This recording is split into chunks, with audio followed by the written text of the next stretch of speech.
Hey everybody, welcome to Breakfast All Day. Matt, Christy, Alonso, Card Counter, the new film from Paul Schrader, recently premiered at the TELLURIDE Film Festival. And because I've been putting through Toronto and TELLURIDE and Venice reviews all week, I didn't get a chance to watch it, but these guys have, so they're going to tell you all about it. Yeah, Card Counter stars Oscar Isaac as the title character. Oscar Isaac is the card counter. He is a relatively small-time professional gambler. Like, he makes enough to get by and has some very specific things that he does. Early on, you get a view that, the way he handles his motel rooms, there's something a little off about him. But he plays relatively low stakes. He talks about, you get this narration where he's counting cards, and he talks about how, he then tells another character later about how he kind of stays off the radar of the casinos. This is written and directed by Paul Schrader, who, among other things, wrote Taxi Driver, has given us a bunch of, classic gritty movies and worked with Scorsese. This has got that feel all over it. It's got a fair amount of nihilism too, which I kind of like, actually, in this. A Paul Schrader movie? I know, right? But, listen, if Schrader's going to rip somebody off, might as well be his own early stuff. Tiffany Haddish is in this as a kind of go-between for the types of investors that bankroll gamblers. And we learn a little bit about that world. We learn about Oscar Isaac, or Will.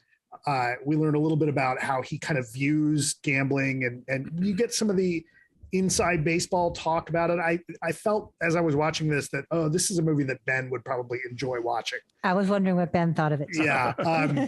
And then Ty Sheridan comes in as this kind of wild card that Oscar Isaac takes under his wing. And I'm not a huge Sheridan fan. The movie becomes a little muddled as to where Will is kind of going in his life and why he's kind of taken on Kirk with a C. And we learn there's, something in his past about having been involved in stuff in Afghanistan. And, but this is a grim, dark movie. You could almost say there's that Isaac's character could maybe be a distant cousin to Travis Bickle a little bit, maybe.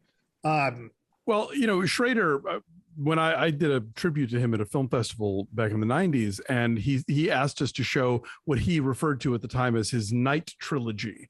And it was Taxi Driver, American Gigolo, and Light Sleeper. So, and I think you could point to some films since then, like The Walker and probably this one, where like this is a well he likes to go back to a lot. Like the people who live at night, the people who are sort of isolated from society, the people who are more and more tightly wound until they snap in various ways.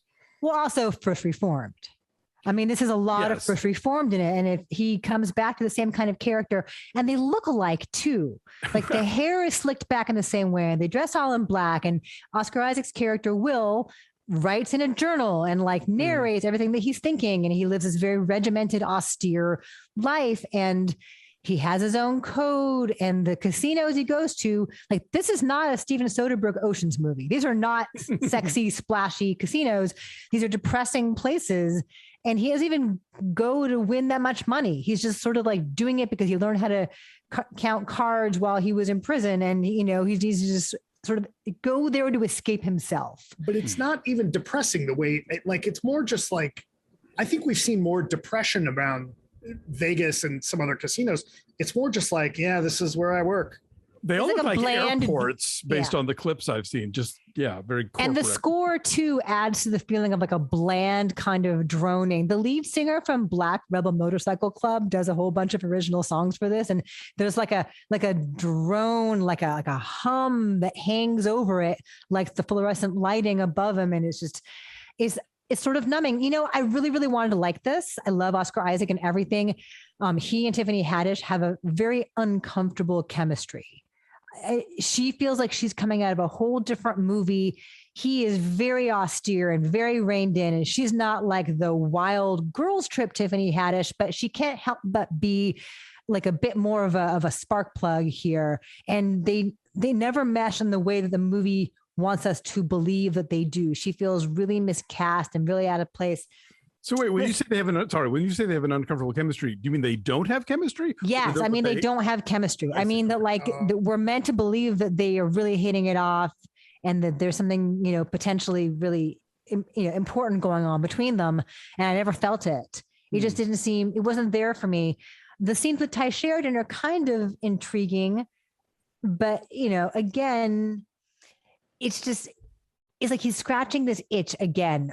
He's gone back to over and over again, and we've seen him do it in such better ways, Schrader.